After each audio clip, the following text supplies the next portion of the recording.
Hello everyone, today I'll be opening a booster box of Spiritforged and talk about Bologna and potentially other cards that I'm hitting and so on. So we'll see, it's just gonna be a chitty chat while opening a box. And by the way, do you guys think they will ever change the the booster packs? Because they always have only one character. It was Ari before, now it's Irelia. Do you guys ever think that's gonna be changed? Because I can't imagine any other card game actually does it, no?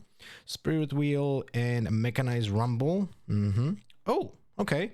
First hit, a Rek'Sai. That's nice. Although, man, really, the English cards, man, I have to show you this. The colors, unfortunately, I don't have a Rek'Sai, a Chinese Rek'Sai that looks exactly like this because I only have the alt art from China. But the colors on the English print are just not it. They are very like washed out. It's very weird. It's immediately, instantly recognizable. You can recognize it immediately, you know? So it's like very, very weird for me to see this happening in the English print because we didn't have issues like this before. So did you guys, if you guys already opened cards from the English print, could you share it in chat if you have the same impression? Because that's one of the things that actually just caught me instantly off guard when I started opening those. And man, maybe I need to have like knives like Freddy Krueger to open the booster packs because damn, son. Sometimes it's hard to pull that off. Right, 1, 2, 3. We have the, yeah, see? The blue Azure is also like very washed out, man. So weird. All right, Altar of Madness and an Arcane Shift. What the hell? Back-to-back boosters with 2 epics. We have Arcane Shift is actually a nice epic to hit. I'm not mad at those 2 epics. Those are okay-ish epics, specifically the Arcane Shift. I feel like from every single expansion, if there are cards you want to buy, they are probably the signature spells. Like most of them, when you think about it, most of the signature spells are actually like really powerful, and at some point if the character ever becomes playable, you'll have, you know, it's actually important to have those signature spells. Assembly Rig and a Trove Golem. And I'll be honest with you, I think Assembly Rig at some point might be actually nice to play as a one-off in a sideboard. I'm thinking like decks like, for example, Kaisa, you know? Just one-off deck, like if you... Let's say I'm playing Kaisa Control and I would like to play, I have a card that is helpful against, let's say, Victor Control, right? Then Assembly Rig actually fuels the amount, doubles the amount of creatures that you potentially have in your deck, right? And they are also being recycled. So actually you can go infinite, right? I mean, to some degree. But you know what I mean, right? So, I don't know, man. Might be a decent option. But first you have to realize, is that even a bad matchup for you, right? So that's another thing. We have a Z. Oh my god, this card is so off-centered. You see this? Jesus. Don't grade this one. Yeah. Alrighty then. And now with like many people actually having access to boxes and so on, what do you guys think about the expansion and your experience with opening boxes? Because I do think that the boxes are now like readily available. Like in Europe, I don't know about US, so maybe you could enlighten me, but in Europe you can just buy boxes like at any time. Like they're just accessible everywhere. I'm gonna put, you know what, I'm gonna do it this way. I'm gonna get the, in my opinion, really playable rares in one pile. And the other pile is gonna be the less desirable rares. And the least desirable rares are going here. The legends. They really need to change that. I think there needs to be, how do I explain that? I think, and this has to be also done, has to be done in a way where you design this around limited as well, a limited play as in drafting and sealed. But I think the legends should not be rares, and they should be more like tokens, you know? Maybe make a, make like, oh my god, that's probably the worst rare in the entire expansion. Okay, that's probably third worst. Maybe, for example, let's say we get Mind Rune, and from the other side, we get a legend, a non-foil legend, right? Although then there's a problem, you have to sleeve your runes to actually play with them. See, always a problem. But the point is, I think you can keep the foil versions of the legends as a rare, but make them like really rare, you know? Like below showcase, of course, but do the non-foil normal legends just a common or token or something, because opening booster packs, specifically when you buy like an entire box, just feels bad, you know? Like you open like 6 to 9 of them. Just think about that. That's over 1/3 of your box, essentially. I mean, not over, but sometimes over, but it is a majority of your rares. Like, it is a really feels bad moment when that happens. Okay, that's the playable well. And again, look at the centering. That is not good. At the same time, now that's another topic. If every card is perfect, like for example in One Piece, when you just open a booster pack, most of the cards are gonna be perfectly printed. They're gonna have perfect centering. They're gonna be, when you send them to grading, there's like very high chance it's gonna be a 10 out of 10. But now, if almost every card is 10 out of 10, does that mean that it's not special anymore? Right? So that's another thing you have to think about. Severe and a Chaos Rune. Well, dude, really, how hard it is to just add like Spiritforged Blossom on those runes, so they're not exactly the same like from the first expansion. How hard? But hey, at least it's purple, and I like to play purple decks, so that's nice. Okay, but they're probably crashing in price, no? I wonder if people even will be valuing the first expansion runes differently from the second expansion. Now, I think they shouldn't, but you never know. People are weird when it comes to just accessing value the cards. Yeah, thank you, Void Borer. Nice rare. Raven! And, oh my god. Alright. Okay. Well, the epics are not blowing me out of the water for now.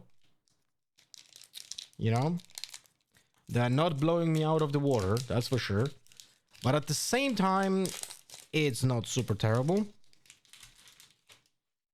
If we just hit one spinning X, or we're still gonna be like losing, you know? Like this is, but that's in every single card game. You're when you're opening boxes, you're just losing value most of the time, right? So on Soraka, I think it's a good card, by the way. And wow, Order Rune. Alright. Oh, one random thing. I'm trying out to do this video without music. Let me know in the comments if you actually would prefer to have music in this video or not. This is my first unboxing video on this channel. I don't even know if you guys will gonna watch this, because, you know, I'm known for competitive content and not just opening random boxes, you know? For a second I thought it's a nice card, but unfortunately it's just a normal Blade Dancer. Oh my god. We're wasting alt art on something like this. Ui, caramba. That's not good. I mean, it looks nice. It looks really awesome. Like, the foiling is beautiful. I'm trying to catch like as many of details of the foiling, so I'm gonna just like randomly like put it on the different angles and from different distances. Like, it's a beautiful card, but man, it's a ramble scrapper. You know, I was like, why would I? Yeah, this is the problem with this epic. It's basically playable in only one type of deck. That's it, right? You would never play this outside of anything that is a mech deck. So you have to play a rumble. Like, I cannot imagine even in the future, because it's clearly a tribal card. It says your mechs have +1, and when I hold, create a mech. Like, how hard tribal can you go, right? All right, 1, 2, 3. Ooh.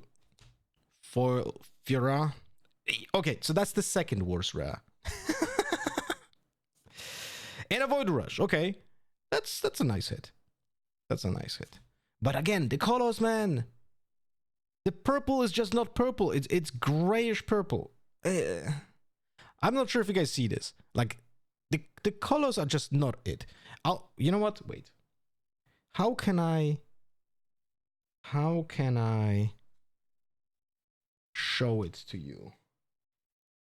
Man, I'll have to find something out. But we have to like somehow show it to you, like the difference between the colors, because it's crazy. But hey, Void Rush is actually a nice hit. I will probably want to build a Rek'Sai deck at some point anyway. As in physical, you know. Already played Rek'Sai a lot online. Yup. We have a Rengar, which is a good card, by the way. But again, off-centered. Very, very much. And Edge of Night. That's also a good rare. Okay. So, 7 decent rares, although there is a Sevier here, so... you know. Okay.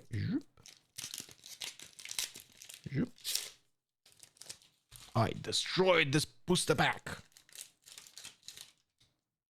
1, 2, 3, 4, 5, 6, 7. 1, 2, and 3. We get a Jax Unmatched. Very bad rare for us. And I'm here to help. Yeah, great stuff. And oh, wait. I do have a Chinese version of this. Oh, we're gonna compare it. One moment. We're gonna compare this. This is great. This is actually great.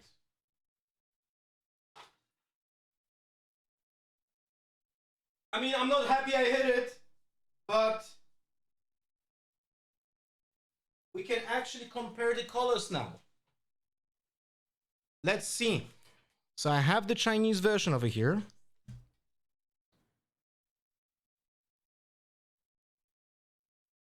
Okay. So that's interesting. Wait, I'll take it. You know what's funny? When it comes to this particular alt art, the English printing has actually better colors. And the foiling is so much better.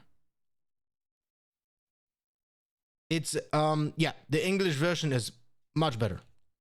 So the Chinese version, the foiling is less aggressive. It has the same pattern. It literally has the same pattern, but the English version has this pattern a little bit more aggressive, I would say.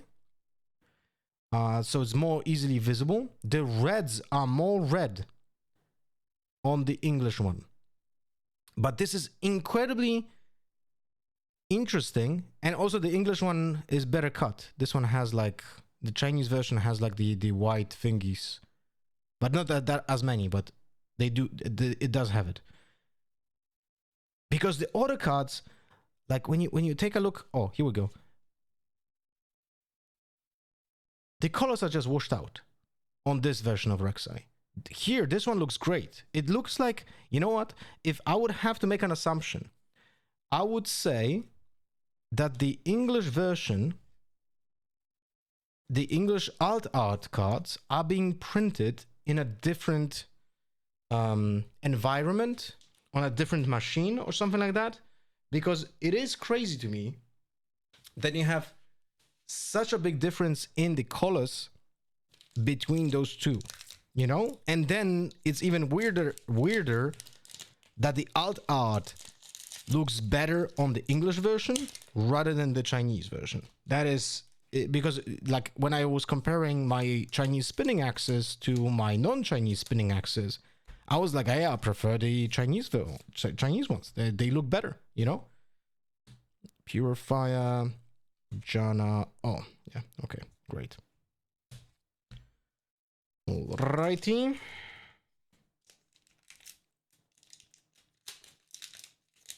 Yeah, but I'm not happy with my alt art hits over here. Like, unfortunately, we have what? We have already 2 alt arts that are being hit with not really great cards, you know? All right, matching orders, and on blacksmith. Is that even a...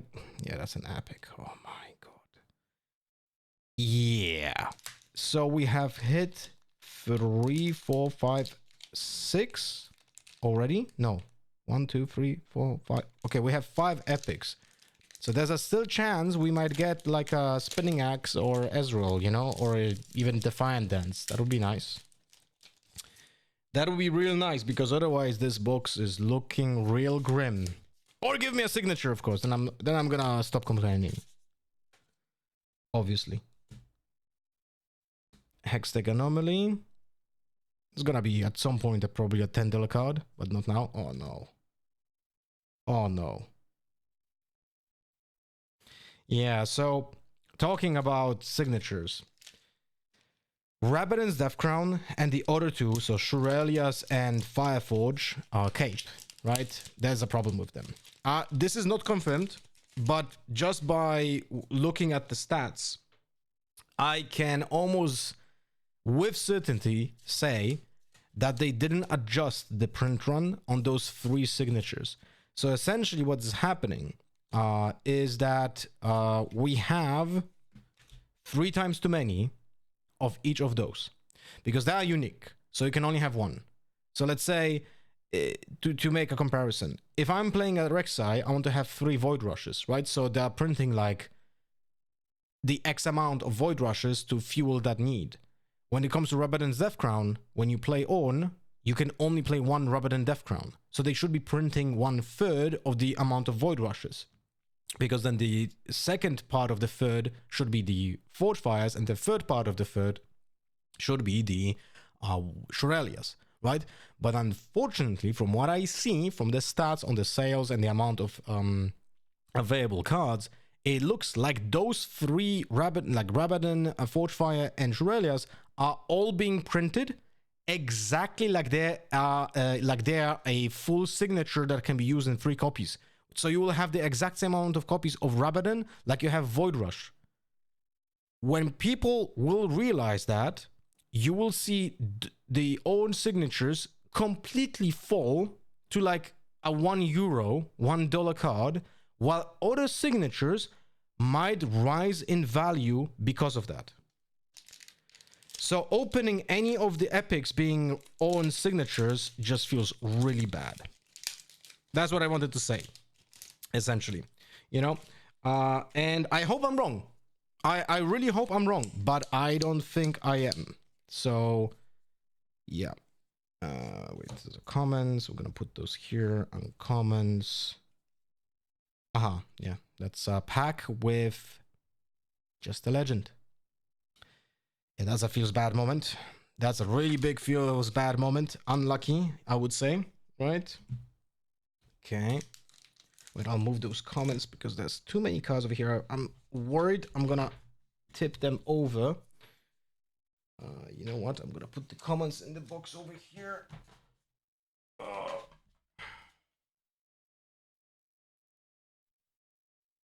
Okay. Alrighty, and comments can stay. Alright. But yeah, now imagine buying a singular booster. You pay for that full price, and you get only a legend in it. That is a really big feels bad moment. But that's a great rare. Switcheroo and a Yona, great stuff. Yeah, Yona is definitely not something you want to hit because there's just so many of them, right? You have them from each pre-rift, which is a million. And there's also like the overnumbered. Yeah, well, good luck. Lul. 2, 3, 4, 5, 6, 7. 3. Cam Baroness and a Fizz. Fizz is another good rare. Okay.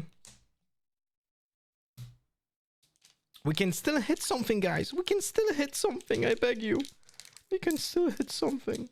Because this, I don't even want to count. You know what I mean? This is a... Yeah. This is a rough box. Factory Recall. Wait, where's the foil? Am I stupid? I don't know. Oh, a Draven Audacious. Okay, that's a nice hit. So this booster didn't have a foil, I think.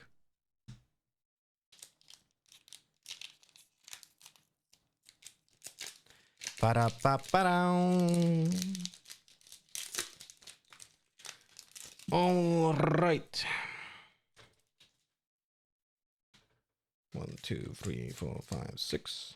Comments. 2, 3. Wait. Okay, that's a foil. I mean, another one. And Heart of Dark. Oh my god. Okay. We have 2 packs left. 1,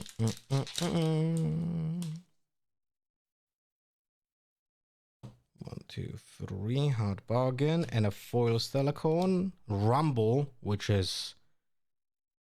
yeah, let's just say one of those rares that you don't want to open. Starax is great, but only in on. I kinda overrated this card. When I was looking at it, I massively overrated it because it's double power. You know, like I didn't take into account how big of a deal is gonna be the double power.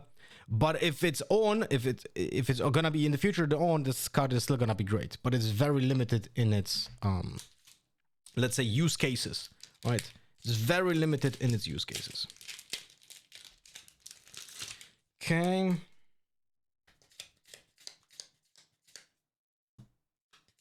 And this is the last. And that's another booster pack with only 1 rare and a Ward Atlas. All right, let's sum it up. So we have here from good rares. This is definitely not a good rare. From good rares, we have 1 Fizz, we have a Switcheroo, we have a Draven, but the Dravens are just, there's so many of them, they're just not really like worth anything. There's the Sword, there's Action, there's Seaver, which is gonna be in a similar situation to Draven, even though she's very good, like the demand is like nowhere there. So essentially you just put this back here. Edge of Night, sorry for that. Very good. Rengar and on, yeah. Like those are good rares, but the demand is just not there, you know, even when it comes to the Ravens. And those are actual good rares here. Like 5 of them. So it's crazy.